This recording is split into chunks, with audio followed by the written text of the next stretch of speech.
Welcome to Quiet Hours. This is a place where the world slows down, where the noise fades away, where you are allowed to do absolutely nothing. Tonight I have a story for you. It is the story of a man named Thomas, a man who spent 11 years forgetting how to breathe, and a small cabin hidden deep in the Vermont woods that helped him remember. But this story is not just for Thomas. It is for you. For everyone who has ever felt tired in a way that sleep alone cannot fix. Ever looked out a window and wished they could just disappear into the quiet? So wherever you are right now, let yourself settle in. Pull the covers up a little higher. Let your head sink into the pillow. Let your shoulders drop. Let your hands rest. You are safe here. Nothing is required of you. No one needs anything from you right now. The only thing you need to do is listen and breathe and let go. The cabin is waiting. The fire is lit. The snow is falling and the story begins. Take a deep breath in and let it out slowly. Let your body sink into wherever you are right now. Let your shoulders drop. Let your jaw relax. You don't need to hold on to anything tonight. You don't need to fix anything or plan anything or remember anything.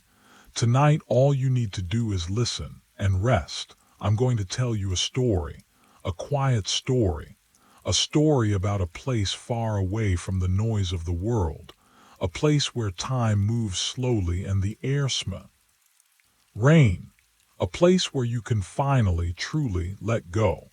So close your eyes if you haven't already. Get comfortable, and let's begin.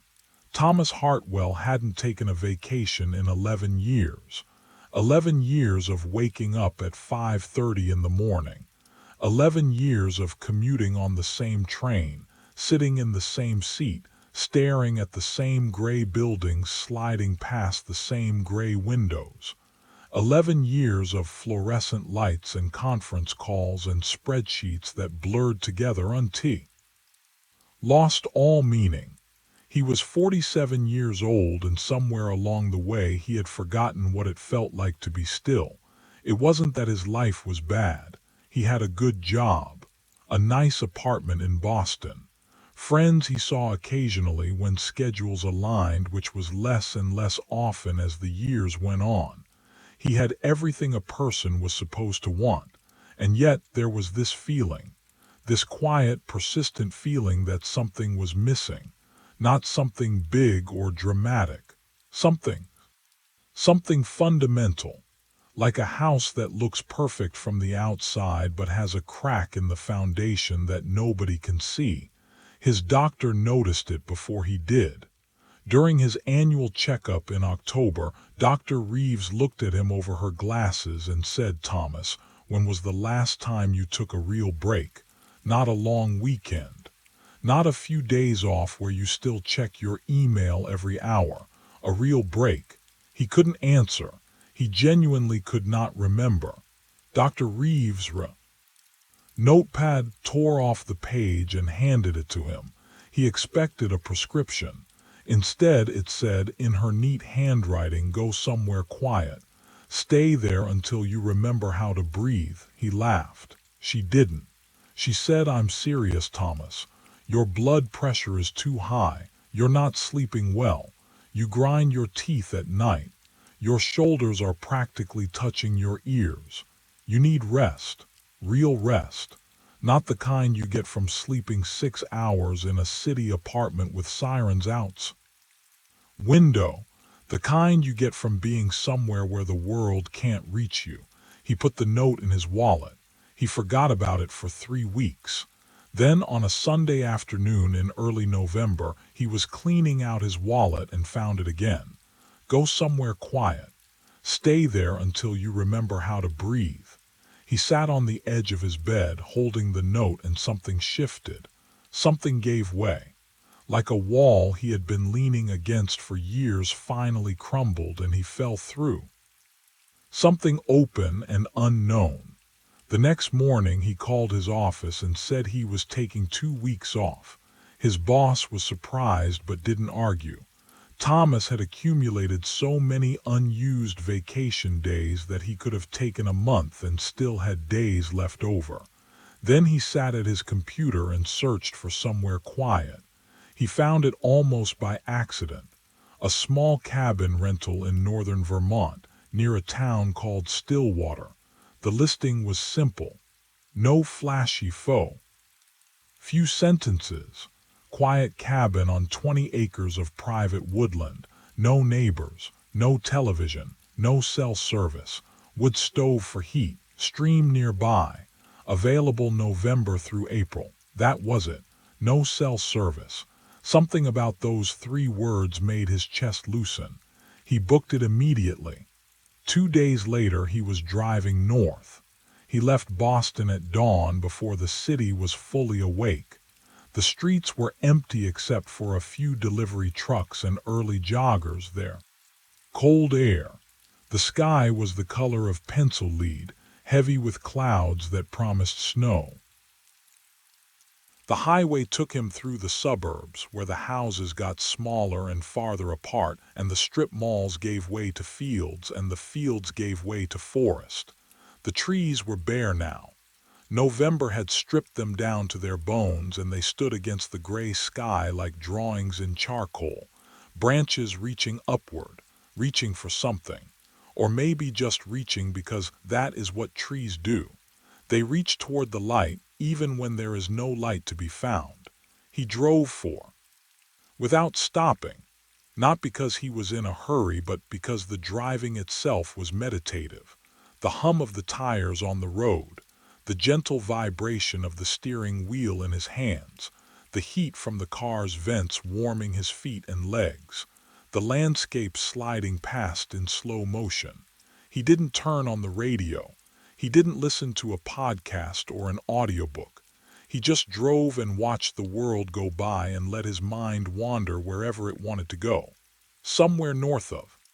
Began to break, not dramatically, not a sudden parting of the heavens, just small gaps appearing here and there, letting through thin shafts of pale November light. The light fell on the bare trees and the brown fields and the distant mountains and turned everything silver. It was the kind of light that makes ordinary things look sacred. A fence post, a mailbox, a stone wall running along the edge of a field. In that light they all looked like they meant something. He stopped for lunch at a general store in a town so small it didn't seem to have a name. Just a crossroads with a white church, a post office, and this store, which sold everything from milk to motor oil to hunting licenses. Inside, it was warm and smelled like coffee and wood and something sweet, maybe maple syrup, maybe just the smell of a building that has been standing in the same spot for 150 years, absorbing the sweetness of time. A woman behind the counter, maybe 60, with back in a bun and reading glasses on a chain around her neck, looked up when he walked in. "Morning," she said. "Or is it afternoon already?" She glanced at a clock on the wall. "Would you look at that? 12:15. Time gets away from you in November. The days are so short you blink and you miss them." Thomas smiled. He bought a ham sandwich wrapped in wax paper, a bag of chips, an apple, and a cup of coffee. The coffee was made in a regular drip machine on the counter, the kind. Orange handle on the pot, and it was the best coffee he had tasted in years. Not because it was fancy or special, but because it was simple and hot and served in a paper cup by a woman who said, "Careful now, it's fresh."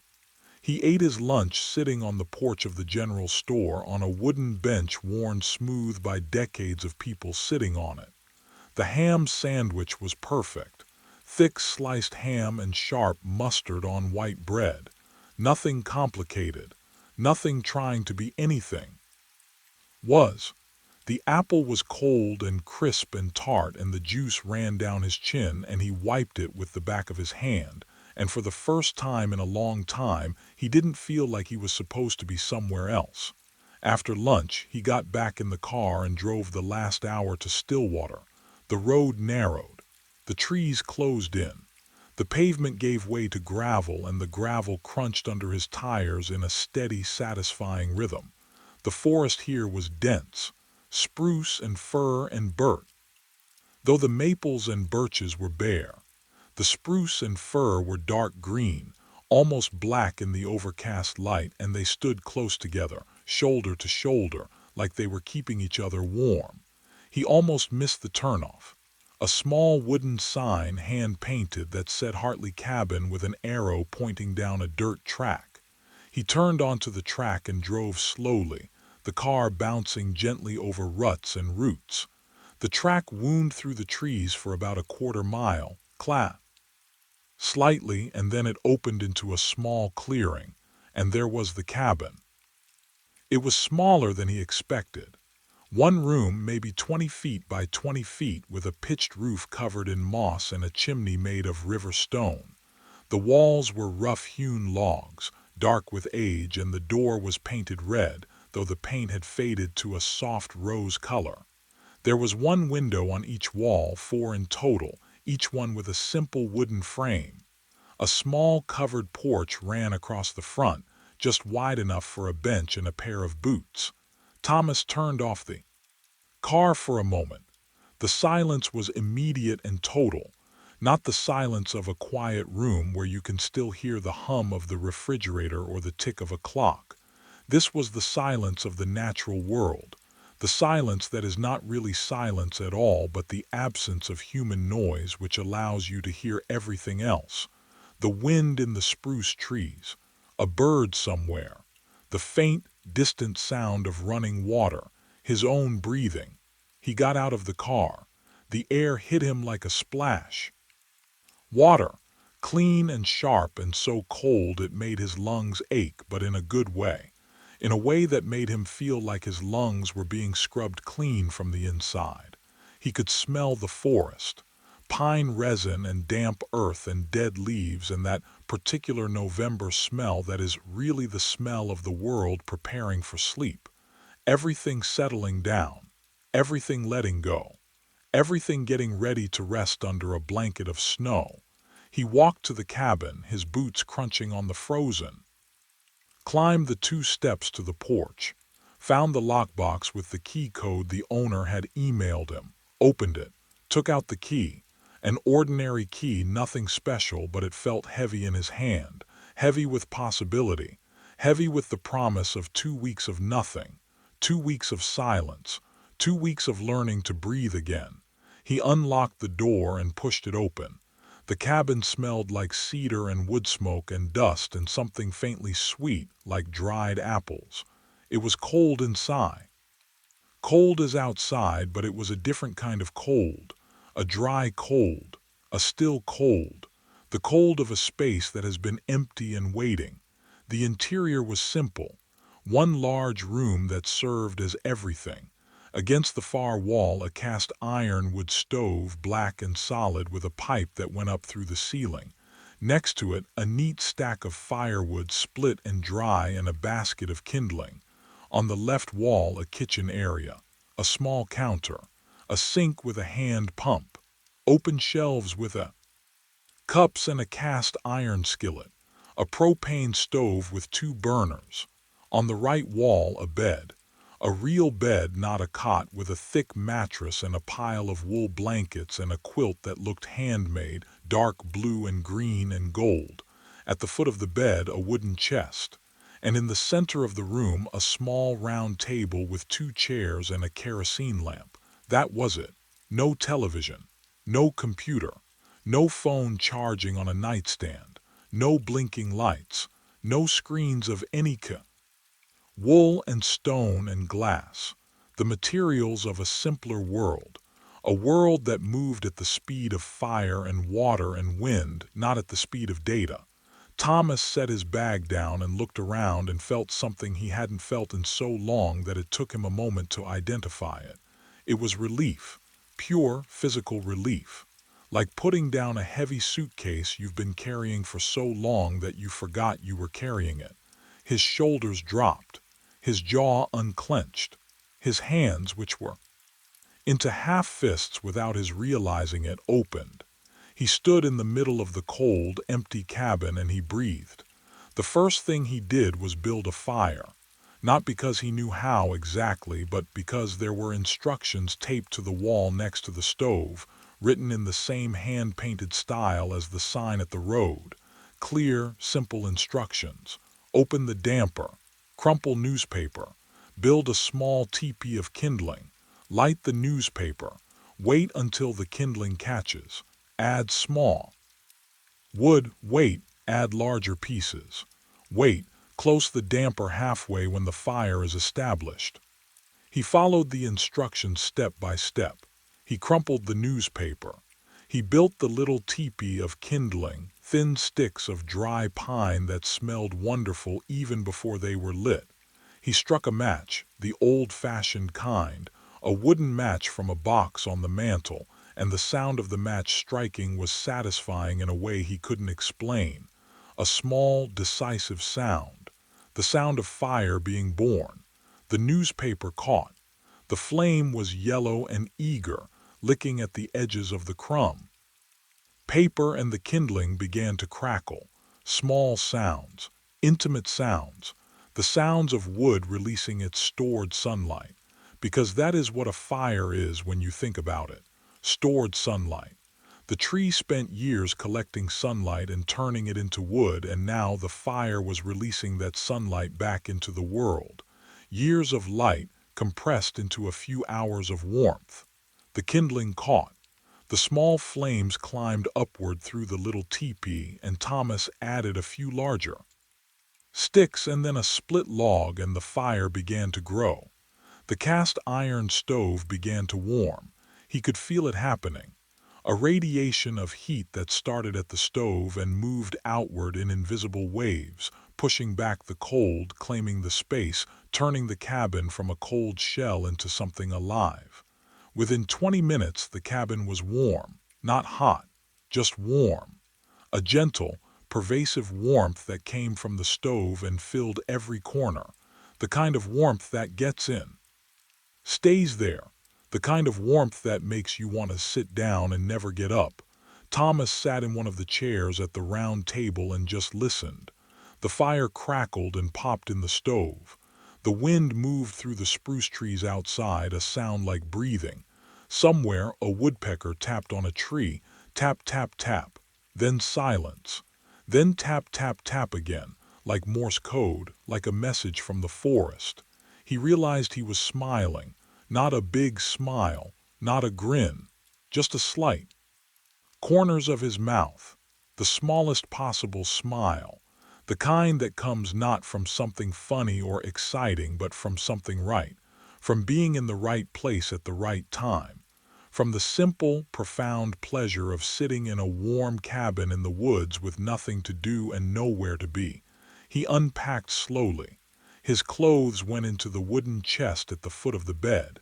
His toiletries went on the small shelf above the sink. He had brought 3 books, chosen carefully for this trip. Not work books, not self-help books, novels. Long, slow novels by writers who understood that stories don't need to rush. He put them on the table next to the kerosene lamp. He had also brought food enough for several days. Simple food, bread, cheese, butter, eggs, bacon, onions, potatoes, apples, coffee, oatmeal, honey, a bag of dried beans, a small bottle of olive oil, salt and pepper, not gourmet ingredients, just real food, the kind of food that has fed P. That doesn't need a recipe, just heat and patience and hunger. He made dinner as the last light faded from the sky outside the windows. He sliced an onion and fried it slowly in butter in the cast iron skillet until it was soft and golden and sweet. He cracked 3 eggs into the skillet and let them cook gently, the whites setting around the soft onions, the yolks staying runny. He toasted 2 slices of bread on the top of the wood stove, laying them directly on the hot iron. Were crisp and brown with dark marks where they touched the metal. He ate at the round table by the light of the kerosene lamp. The kerosene lamp gave off a warm, golden light that was nothing like electric light. It was dimmer, yes, but also warmer, softer. It didn't fill the room the way a light bulb does, pushing into every corner, eliminating every shadow. Instead, it created a circle of light around the table, a golden island in the dimness, and beyond that circle, the rest of the room faded into soft shadow. It was the kind of light that makes you slow down, the kind of light that says, the day is done. There is nothing left to do but eat and rest. The eggs were perfect. The yolks broke when he cut into them and ran into the sweet onions and soaked into the toast, and every bite was warm and rich and satisfying. He ate slowly, not because he was forcing himself to eat slowly, but because there was genuinely no reason to eat fast. There was nothing waiting for him after dinner, no email to check, no show to watch, no deadline looming, just the fire and the lamp. Night. After dinner, he washed his plate and skillet and fork in the sink, pumping cold water from the hand pump. The water was icy and clear and tasted like stone and minerals and earth.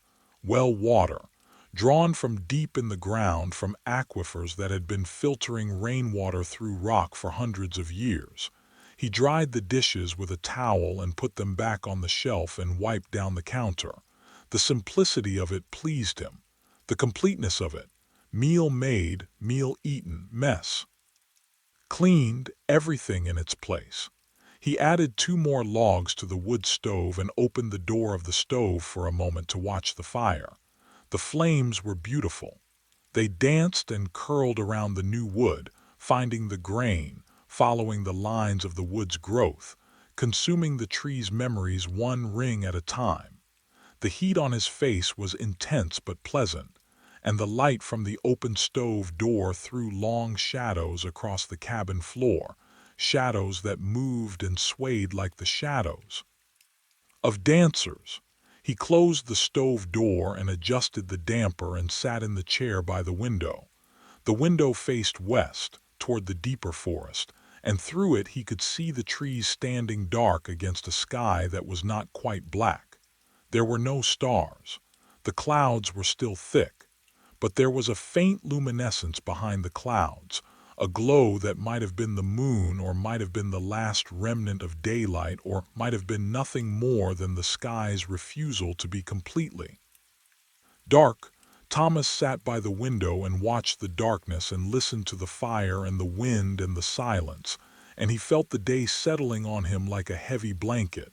The drive, the general store, the coffee, the sandwich, the cabin, the fire, all of it accumulating layer by layer, pressing him gently downward into a state of deep, bone-level exhaustion, not the bad kind of exhaustion, not the wired, anxious exhaustion of too many deadlines and not enough sleep.